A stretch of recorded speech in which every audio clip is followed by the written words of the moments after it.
Mas eu aprendi esse jeito com você, viu? Eu aprendi esse jeito com você. Por favor, depois você apresente também os amigos, já conheci, muito bem-vindos, mas vou deixar esse a critério e a encargo do nosso amigo. Levante a mão em direção ao pastor Roberto. Deus, muito obrigado, porque o Senhor tem estado do nosso lado, nos fortalecendo para que possamos seguir os desígnios e propósitos que o Senhor tem para nós. Senhor, eu peço agora que o Senhor use o teu servo, abençoando, ó Deus, para que ele tenha uma ligação direta com o teu Espírito. Que aquilo, ó Deus, que ele venha falar, não seja somente dele, mas que venha da tua inspiração direta, da tua palavra e da tua força. Senhor, muito obrigado pela disposição dele estar aqui conosco.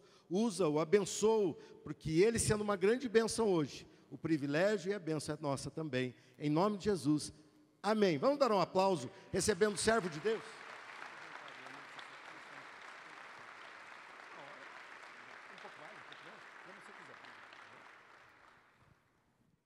Eu acabei de perguntar ao pastor Rafael quanto tempo eu tenho, ele disse que eu posso ir até meia-noite, mas que vocês vão embora mais ou menos umas 8 horas.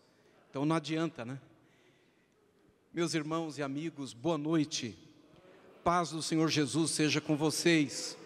Por favor, tenham a bondade de sentar-se.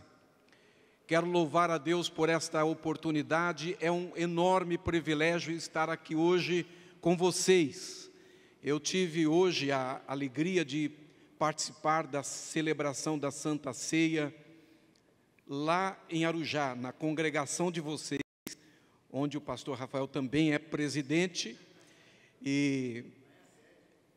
Lá é a congregação, é a extensão de vocês. E tenho a alegria de estar chegando agora aqui em Campinas, de poder cultuar com vocês, de me alegrar com vocês neste momento tão ungido de louvor. Que bênção estar aqui, que bênção. Desde o ano passado que eu não via vocês. Eu chego aqui, vocês continuam maravilhosos, abençoados, lindos. Que Deus continue abençoando e que esse seja um grande ano de muitas bênçãos sobre a vida de vocês e das suas respectivas famílias. Eu tenho também alegria, pastor Rafael, eu estava com muita saudade de você, que Deus te abençoe. Eu quero, em seu nome e da Paula, da sua família, eu quero abraçar a todos os pastores, os líderes da igreja e todos os membros desta igreja maravilhosa. Eu quero dizer também da alegria que eu tenho de poder cultuar a Deus hoje aqui com vocês, com meus amigos, doutor Agrício e a Antônia Maria, são meus irmãos. Agrício é meu irmão de alma e Antônia Maria, minha cunhada querida. Agrício, ele cuida de cabeça e pescoço, ele é um dos maiores especialistas nesta especialidade, não apenas em Campinas, mas em todo o Brasil. Ele é um profissional muito respeitado, mas um ser humano extraordinário, além do grande profissional, e um dos presentes que Deus me deu, a sua amizade me honra, a amizade da sua família me inspira, e estar com vocês hoje aqui, Antônia, é uma alegria muito grande, viu? Eu quero também registrar a presença do pastor de alumínio. Então vocês, quando abraçarem, por favor, tomem cuidado. É o pastor Donizete. E sem me demorar, eu quero abrir a Bíblia Sagrada com vocês. Claro que eu vou procurar não me estender. É claro que eu vou procurar ser o mais objetivo possível. Parece-me que está também aqui o vereador Alessandro de Valinhos. É isso, Cíntia? Não está, tá. Meus irmãos, o livro que nós vamos recorrer é o livro de Atos. Alguns chamam Atos dos Apóstolos, outros Atos da Igreja, outros Atos do Espírito Santo. Eu gosto de pensar neste livro, o livro de Atos, como atos do Espírito Santo. Espírito Santo que age na igreja, que age com a igreja e que age através da igreja. Este é o único livro da Bíblia que começou e não terminou. Porque o último capítulo deste livro não é o último capítulo, ele é o penúltimo capítulo. Existe um capítulo que ainda está sendo escrito e que será lido um dia, ou no milênio, ou na eternidade. Um capítulo do qual nós fazemos parte. Um capítulo onde nós participamos com o Espírito Santo, e hoje aqui estamos escrevendo dele alguns versículos. Deste livro de Atos, do Espírito Santo, eu quero abrir com vocês o capítulo de número 12. E no capítulo de número 12, a partir do versículo 21 até o 25, brevemente eu quero compartilhar com vocês uma palavra da parte de Deus. Assim, no dia marcado, Herodes, vestindo trajes majestosos, assentou-se no seu trono e proclamou um discurso ao povo. Então a multidão começou a gritar: eis que é um Deus, e não um simples mortal que nos fala. Mas, considerando que Herodes não ofereceu glória a Deus, no mesmo instante um anjo do Senhor o feriu, e ele morreu comido de vermes.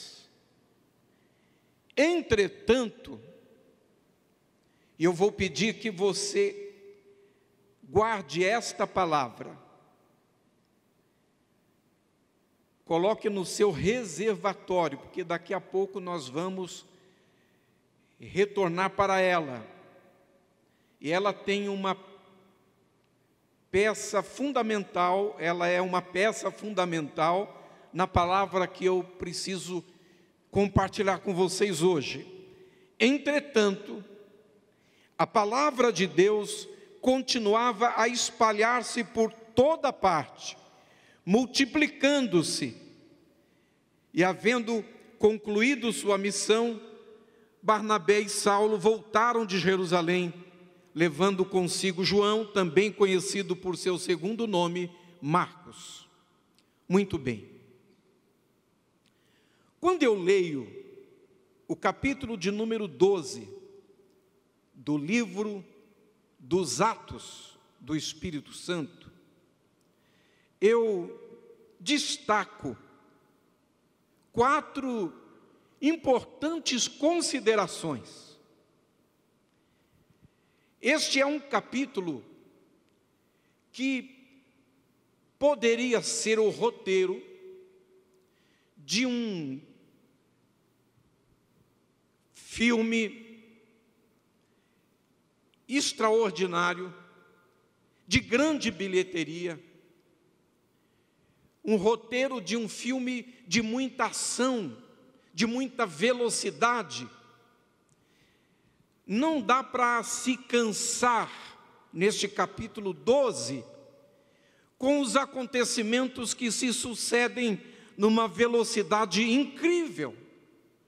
E observando, eu vejo como as coisas podem mudar rapidamente de uma hora para outra. me dou conta de como a vida é volátil e de como tudo aqui é tão passageiro.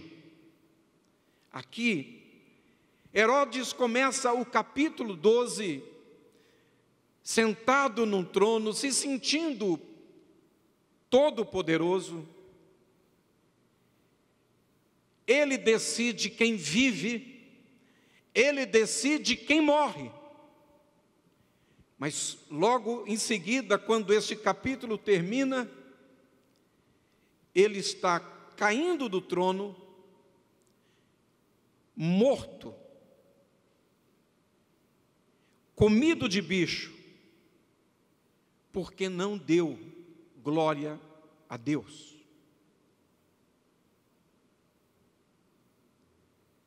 Como tão rapidamente é possível que uma pessoa esteja em cima, no pináculo da vida, e daqui a pouco ela esteja no fundo de um poço? Como é possível que uma pessoa esteja no fundo do poço, mas de repente a roda gigante da vida vira e ele está em cima? Aqui, eu começo o capítulo 12 lendo de um irmão nosso que tem uma sentença de morte. E quando começa o capítulo, já começa com ele terminando a sua história, terminando o seu ministério. Mas rapidamente a vida muda, as coisas se transformam. E ele ganha um testemunho tremendo de vitória para contar e que nos inspira até hoje. Como é recorrente que nós vejamos todos os dias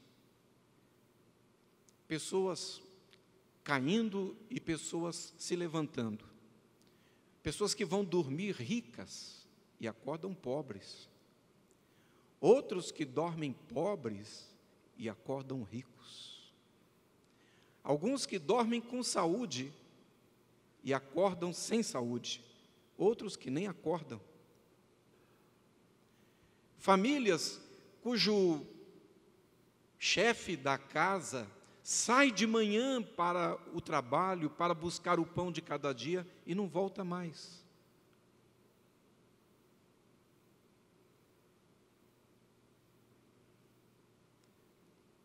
Tantas tragédias e tantos dramas têm marcado a história do nosso país neste início de ano, de pessoas que têm morrido com Covid, outros que morreram em decorrência das chuvas tremendas, abundantes, que caíram principalmente sobre a região metropolitana de São Paulo, neste início de ano. Como a vida, ela é rápida, ela é volátil. Com isso, eu preciso pensar em algumas coisas. Primeiro, preciso pensar que se a vida é assim, volátil, se a vida é assim, passageira, então eu preciso dar valor àquilo que realmente tem valor. E o que é que tem valor? O que tem valor nessa vida passageira é aquilo que nós somos, é aquilo que não passa, é aquilo que nós carregamos, é aquilo que nós vamos carregar ou de fato deixar quando nós passarmos pela porta dessa vida para a eternidade. E se nós tivéssemos esta lucidez,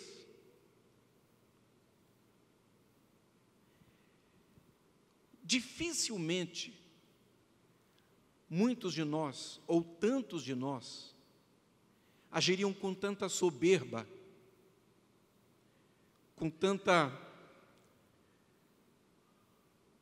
vaidade, com tanto orgulho, com tanta prepotência. Porque quando a gente tem a noção da finitude da vida, quando a gente tem noção de que a vida é, como diz a Bíblia Sagrada, um sopro, na nossa vida não existe espaço para arrogância. Ninguém é maior que ninguém. E isso tudo, essa necessidade de nós nos sentirmos ou nos impormos em relação a algumas pessoas ou em relação às pessoas que estão na nossa vida, que estão no nosso caminho, é a absoluta falta de sermos bem resolvidos.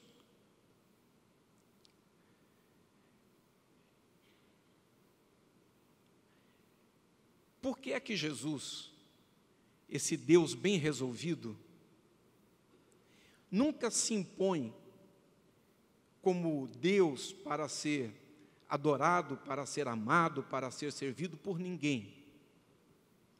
Pelo contrário, quando Ele diz que Ele está à porta e Ele bate à porta, não parece, na nossa perspectiva, na lente da nossa perspectiva humana, se tratar de alguém como Ele. Nós estamos falando de Deus, nós estamos falando do dono da vida, que humildemente diz que está à porta e bate, que humildemente pega uma toalha e pega uma bacia e vai lavar os pés dos discípulos, porque não tem nada a provar para ninguém. Ele é bem resolvido com Ele mesmo. E aí pega os pés dos discípulos e está lavando até chegar em Pedro, que diz para ele: Senhor, os meus pés o Senhor não lava. Ele diz: Pedro, é uma decisão sua. Agora, se eu não lavar os seus pés, você não é digno de mim. Aí Pedro disse: Senhor, aí não. Lava a cabeça também, lava tudo. Ele diz: não, Pedro, só o pé. É um Deus bem resolvido que conversa com a samaritana à beira do poço de Jacó e não a trata como inferior em nenhum momento. Quando ela diz: como é que você, sendo judeu, vem falar comigo que sou samaritana? Direita e esquerda. Ele diz: eu nem sou da direita nem da esquerda, mulher, eu sou de cima. Não tenho nada a ver com essa confusão de vocês. Se você soubesse quem fala com você, você que me pediria água, e eu te daria água, e a água que eu te der, quando você tomar, você nunca mais vai ter sede. Que delícia, irmão, seguir Jesus, o Deus bem resolvido, que se veste de carne e de sangue, nasce de uma mulher, é um bebê e cresce como humano no meio dos humanos, sem nunca exigir nenhum tratamento diferenciado. E que diz: aprendei de mim que sou manso e humilde de coração. Quando nós temos a percepção de que a vida é isso, ela é rápida, ela é breve, ela é um sopro, então nós nos libertamos dessas bobagens que nos escravizam, dessa nossa insegurança que faz com que nós estejamos tão presos ao ter e que valorizemos mais o que se pode ter do que aquilo que podemos plantar na vida das pessoas. Eu sou filho de um sertanejo e neto de um sertanejo. Eu não conheci o meu avô materno. Quando minha mãe tinha 16 anos, ele faleceu. e ela veio para São Paulo. Ela saiu de Palmeira dos Índios, em Alagoas, e veio para São Paulo.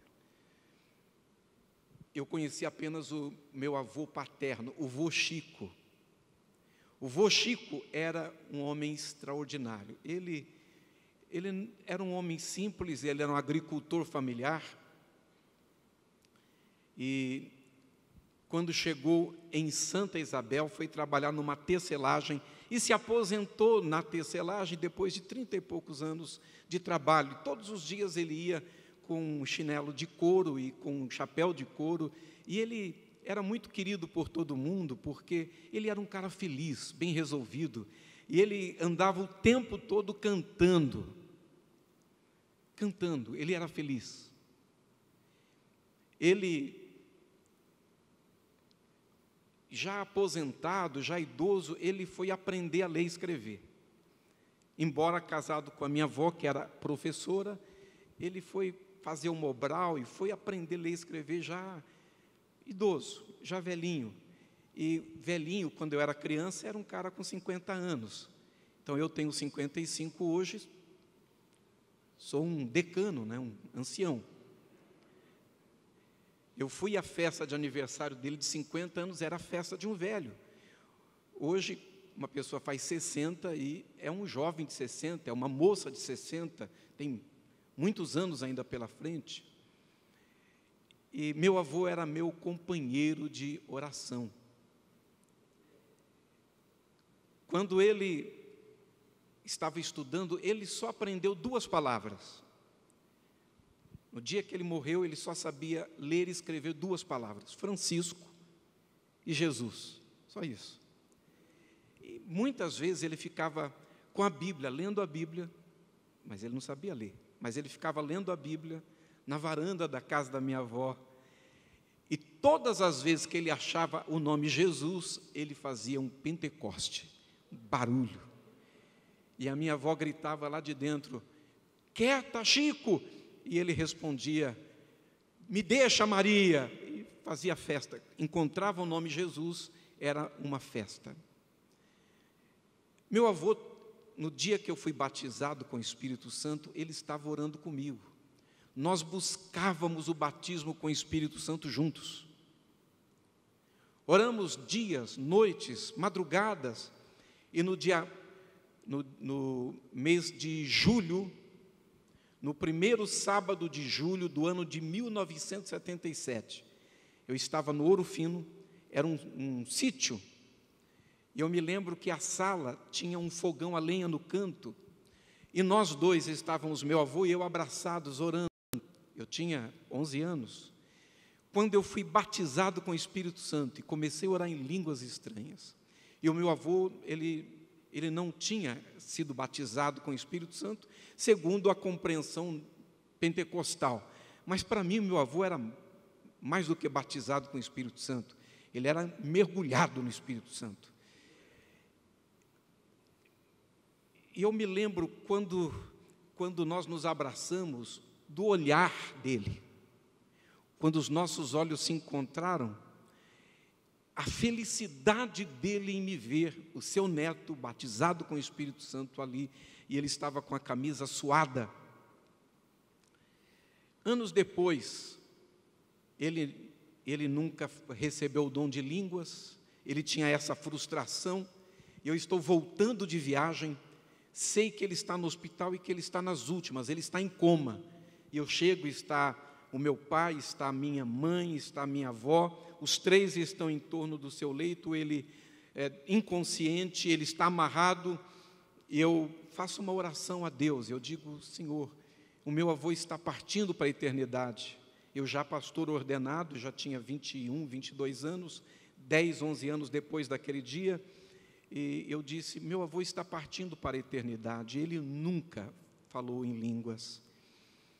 Eu me lembro, irmãos, que a porta abriu e fechou. Entrou um vento no quarto. O meu avô estava sem cor, mas a cor foi voltando para ele. E de repente ele, em coma, começou a orar em línguas estranhas. Em coma. E nenhum dos 3 aguentou. a emoção, o impacto da presença de Deus, da glória de Deus naquele momento, naquele lugar. Eu me lembro que a minha avó ficou ao lado dele e se abraçou com ele, meu pai e minha mãe dobraram os joelhos, era muito forte a presença de Deus. E eu, chorando, disse: Senhor, mas ele não sabe, ele está em coma. E ele abriu os olhos e percebeu que estava orando em línguas. E quando ele percebeu que estava orando em línguas, ele olhou para mim, os nossos olhos se encontraram, o nosso olhar se encontrou, e ele estava tão alegre. Eu vi as lágrimas que desceram pelo seu rosto, e ele começou a cantar um corinho. Ele disse que Jesus maravilhoso é esse nosso, é este nosso, é este nosso. Ele salva, Ele cura e batiza também com o Espírito Santo. Amém e amém. E ele foi embora, foi se encontrar com Jesus, foi feliz.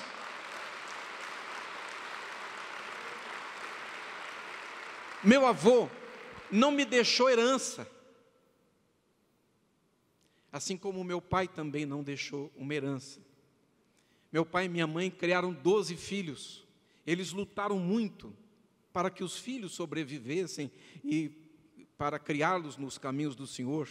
Quando se casaram, minha mãe era viúva, tinha 5 filhos, ele 2, eu já disse isso a vocês. Do casamento deles nascemos mais 5. Ele não nos deixou herança, mas ele nos deixou legado. Meu avô nos deixou legado. Quem tem essa perspectiva, essa percepção de que a vida é assim tão passageira, lógico, trabalha para obter, alcançar os seus objetivos, para atingir suas metas. E quando nós conseguimos deixar uma herança, deixar alguma coisa organizada para aquelas pessoas que nos cercam, isso faz mais bem para nós do que para eles que recebem. Agora, a nossa preocupação, se temos essa compreensão da vida, deve ser a preocupação de que tipo de legado nós estamos deixando. Qual é a lavoura que nós estamos plantando sobre a cabeça daqueles que nos são caros? O que é que nós estamos semeando na vida das pessoas que cruzam a nossa vida, a nossa história? Há muitos anos atrás, eu li o pensamento de um homem que dizia o seguinte: quando você nasceu, só você chorava e todo mundo ria. Então viva de forma que quando você morrer, só você ria e todo mundo chore. É isso. Lendo esse texto, me dando conta de que as coisas mudam tão rápido, eu peço a Deus que me ajude a entender que eu não tenho que ficar agarrado às coisas, agarrado às circunstâncias, agarrado aos títulos, agarrado à segurança, que não é segurança nenhuma, porque tudo passa, mas que eu tenha compreensão de estar com a minha âncora, a âncora da minha alma, lançada nele, firmada nele, a minha esperança depositada nele, e que a minha vida seja uma vida frutífera, que eu possa estar lançando sementes de bênçãos e deixar um legado de bênçãos, de paz na vida de todos aqueles com os quais eu convivo. Percebo também, lendo esse texto, de que os adoradores dos homens não sabem o mal que fazem a estes homens. Jesus é humilde, e lá em Mateus 5, no versículo 5, ele diz: bem-aventurados os humildes de coração, eles têm herança. Foi quando Jesus falou de herança, eles vão herdar a terra. O problema aqui de Herodes, primeiro, foi que ele estava cercado de gente que perdeu o juízo e colocou-o naquele momento no lugar de Deus. Porém, ele acreditou que era verdade. Quando eles o colocaram em lugar de Deus, eles o tornaram um ídolo. Ídolo é tudo aquilo que nós colocamos no lugar de Deus. E Deus tem um problema com isso. Porque há um lugar que Deus não divide com ninguém. A glória, Deus não divide com ninguém. A honra, Ele até compartilha com a gente. Agora, a glória é só dele. Admiração, sim. Agora, adoração, não.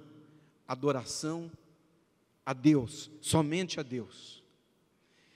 Outra coisa que me dou conta, eu estou correndo, me dou conta de que só Deus tem a última palavra.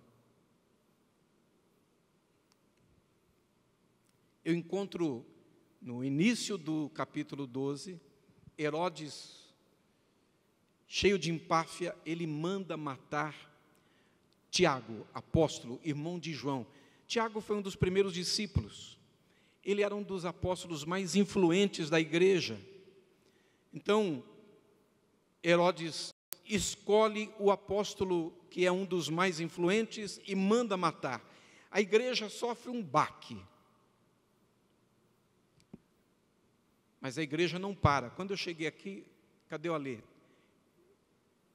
Quando eu cheguei aqui, o louvor estava ministrando e estava dizendo que nada pode parar o evangelho, tá certo? Nada pode impedir o reino de Deus. Herodes matou Tiago e amarrou o Pedro para matar depois, literalmente. Então ele pega um apóstolo, mata, pega o outro e prende. E Pedro era o rosto da igreja. Quando falava em Jesus, o rosto que vinha na cabeça de todo mundo era o de Pedro. Pedro era o emblema. Então ele pega o emblema da igreja e prende. Mais do que isso, ele coloca ao lado de Pedro soldados. Ele coloca algemas nas mãos e ele coloca correntes nos pés. Pedro tem uma sentença sobre ele. A sentença é a sentença de morte. Herodes diz: eu agradei os judeus, então, durante a festa dos pães sem fermento, eu vou, assim que passar a festa, eu vou matar também o Pedro. Mas aconteceu alguma coisa que mudou a história. E para mim fica claro aqui que a última palavra não é de Herodes, que a última palavra não é da doença, que a última palavra não é da pessoa que te odeia, que a última palavra não é da pessoa que quer o teu mal, que quer o teu fim, que a última palavra não é da pessoa que torce pela sua derrota. A última palavra não é de Satanás, não é dos demônios. A última palavra é de Deus. 2022, a última palavra é de Deus. Não importa quais sejam as sentenças colocadas sobre a sua cabeça, sobre a cabeça da sua família, do seu casamento, sobre a cabeça dos seus filhos, não importa quais as sentenças proferidas contra o Brasil. Irmãos, Deus está sentado no seu alto e sublime trono, e Ele é Deus, e a última palavra é dEle. Ele não deu essa caneta com tinta para ninguém, essa caneta com tinta está na mão dEle. Então, chega a noite, Pedro está dormindo. Agora, não é incrível? Eu não consegui chegar nisso ainda, eu vou terminar já, estou correndo, mas não consegui chegar nisso ainda. Eu não consigo dormir num momento, numa situação como essa. Se eu estou no lugar de Pedro, eu não prego os olhos, eu não fecho os olhos. Mas Pedro era muito melhor que eu, era muito mais crente do que eu. Então, tem uma sentença de morte, ele está amarrado, está acorrentado, tem guardas, mas ele dorme. E à noite, aí eu me lembro muito do jeito que o meu pai e a minha mãe me acordavam. Pegava aqui do lado, balançava, às vezes nem falava nada. Acordava assustado porque estava na hora de acordar. A Bíblia diz que o anjo vem, dá uma chacoalhada em Pedro, Pedro acorda e diz: Pedro, levanta, veste a roupa, rapaz. E Pedro se levanta, a algema se abre e cai no chão, a corrente se abre e cai no chão. Ele diz assim: está descalço ainda, Pedro, veste a sandália, vamos logo, não me atrasa. Viu, pastor Donizete? Não me atrasa, veste logo, calça a sandália.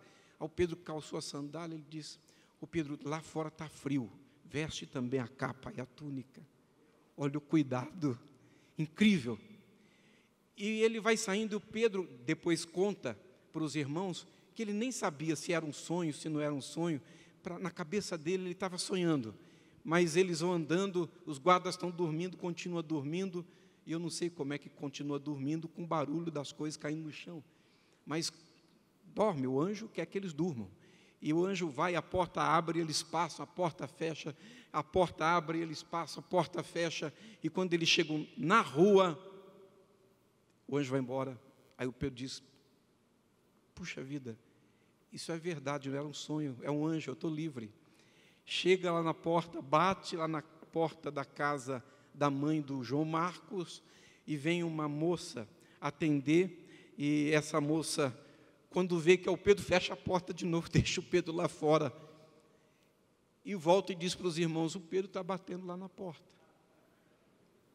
E os irmãos dizem: ele está preso, tem uma sentença de morte, ele não pode estar aqui, porque ele tem corrente nos pés, ele tem algema nas mãos, ele tem guardas que estão armados, está lá na porta, deve ser o anjo dele, não sei se é o anjo, mas está na porta, está na porta. E o Pedro de novo bate a porta, eles vão e abrem, e aí ninguém mais consegue conter aquele barulho pentecostal, aquela alegria no meio dos irmãos, e o Pedro faz todo mundo ficar quieto, para ele poder contar o que aconteceu. Quando ele faz o relato, ele os deixa ali e fala: olha, avisa os outros, e ele some dali. Para mim, fica claro aqui, só Deus tem a última palavra. Não era o dia de Pedro, não era a hora de Pedro. Por mais que Herodes quisesse, Deus não queria que ele morresse naquele dia, portanto ele não ia morrer. O que mais eu preciso destacar aqui nesse capítulo 12, preciso destacar que nada pode parar o Evangelho, nem impedir os propósitos de Deus, que Deus é soberano. O que é isso? O que significa que Ele é soberano? Isso é um dos atributos de Deus. A soberania quer dizer que Ele está no seu trono, que Ele não é afetado, e que Ele faz o que Ele quer. Ele tem um poder ilimitado, Ele é todo poderoso. Ele sabe todas as coisas, Ele é todo onisciente. Ele está presente em todos os lugares e, ao mesmo tempo, em todas as dimensões do tempo. E como Ele é soberano, Ele decide. E decide algumas coisas que nós nem entendemos naquele momento, naquela hora. Por exemplo, eu não sei por que o Tiago ele deixa morrer e o Pedro não deixa. Mas isso é com ele. É que a hora de Tiago tinha chegado, mas a de Pedro não. Às vezes a gente fica chateado com Deus, porque algumas das nossas orações não foram atendidas do jeito que a gente pensou que elas deveriam ter sido. Relaxa, querido. Descansa o coração. Deus sabe ser Deus. Deixa Deus ser Deus. Deus sabe o que está fazendo. Aquilo que a gente não entende agora, a gente entende depois. Aquilo que a gente não entende depois, a gente vai entender na eternidade. E nem sei se tem coisa que a gente vai precisar entender, porque a palavra diz: naquele dia nada me perguntareis. Agora, eu finalizo, como eu disse para vocês, no versículo 24. No versículo 24, esta palavra me chama a atenção, entretanto. E essa palavra que Deus colocou no meu coração hoje de manhã, que eu trago para vocês, é a palavra que Deus me manda trazer para vocês aqui para o ano de 2022 e para os próximos anos. Por isso eu pedi para você tirar a palavra e guardar no reservatório, guarda no cofre do coração. Entretanto, aqui está dizendo que quando Pedro escapou da prisão, Herodes ficou tão inconformado que chamou os guardas. Me expliquem como é que um homem preso, amarrado, algemado, no meio da guarda, consegue fugir. Eles dizem, nós não sabemos. Ele bate neles, ele os suplicia, eles não têm nenhuma resposta diferente, no final ele manda matá-los. Ele fica com tanta vergonha que ele foge da cidade, ele sai da cidade. Aí ele tem um encontro com essa turma que perde o juízo e começa a glorificá-lo. Ele não dá glória a Deus, ele é ferido e morre comido de vermes. Entretanto, é uma conjunção adversativa. Entretanto,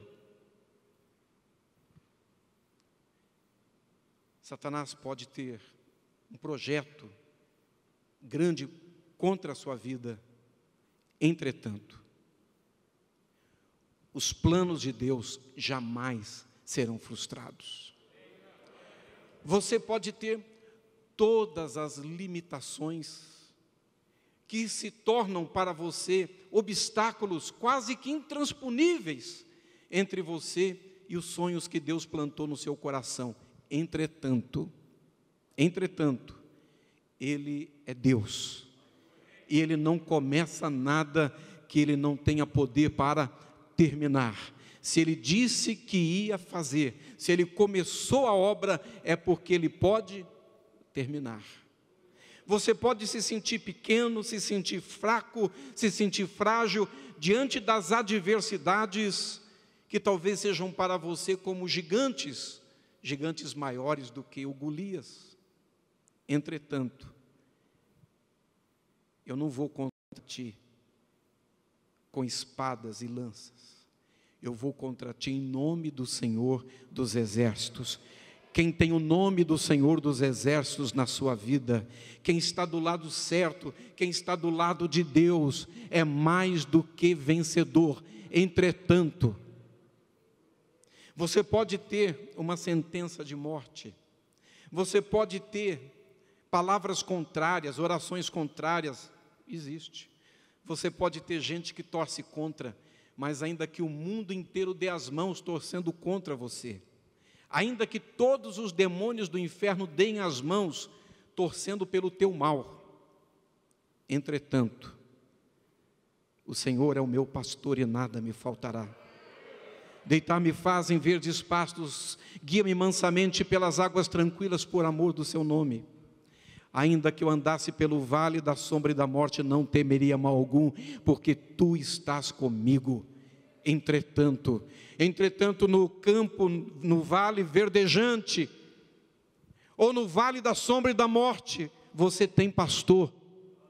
E quem tem pastor pode ficar tranquilo, pode até dormir na prisão, pode até dormir diante das ameaças, porque o choro dura a noite toda, mas a alegria vem pela manhã. Entretanto, a malhada pode não dar o seu fruto, a figueira pode não apresentar o seu fruto, entretanto, eu continuarei crendo no Deus da minha salvação.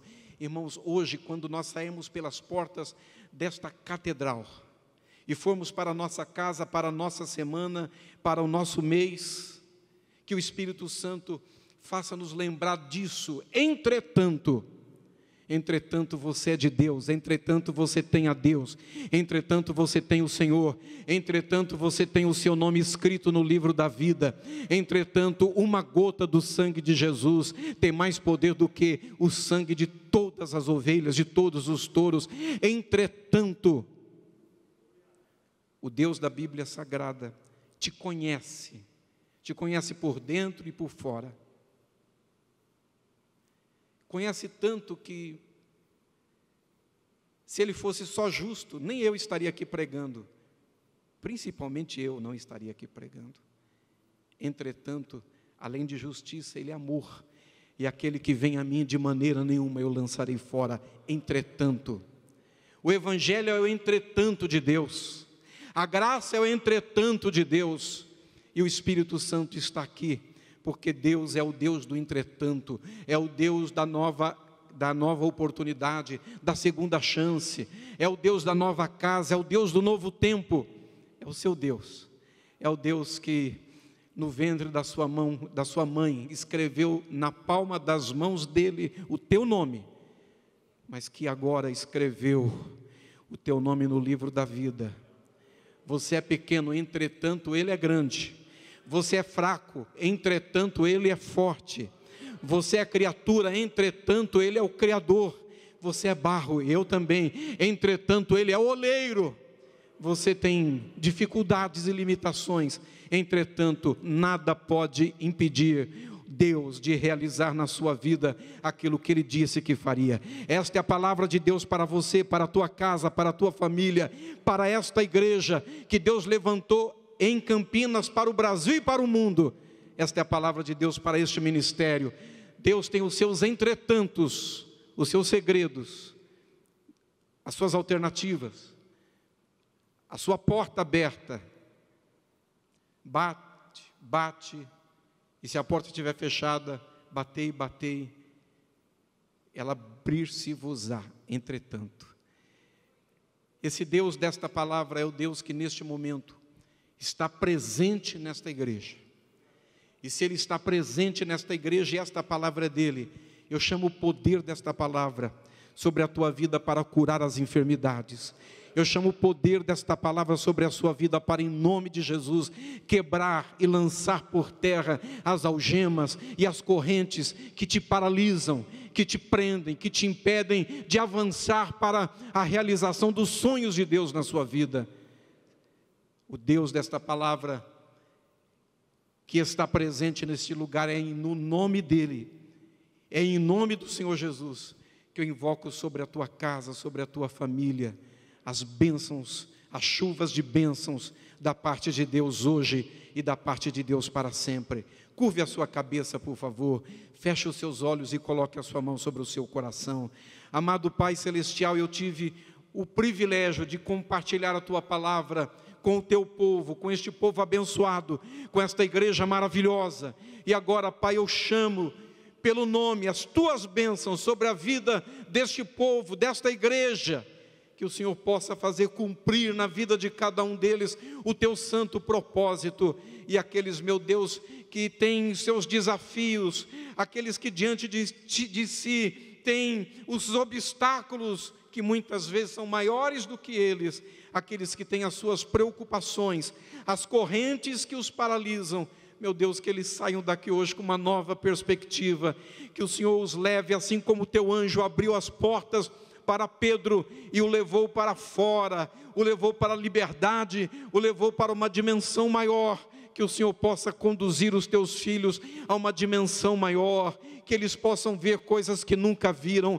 conhecer coisas que nunca conheceram, obter coisas que nunca obtiveram, e eles possam mais profundamente, Pai, ter uma revelação do teu coração, uma revelação do teu amor na vida deles. É a minha oração e a oração que eu faço em nome do Senhor Jesus. Amém e graças a Deus. Muito obrigado, meus irmãos. Amém.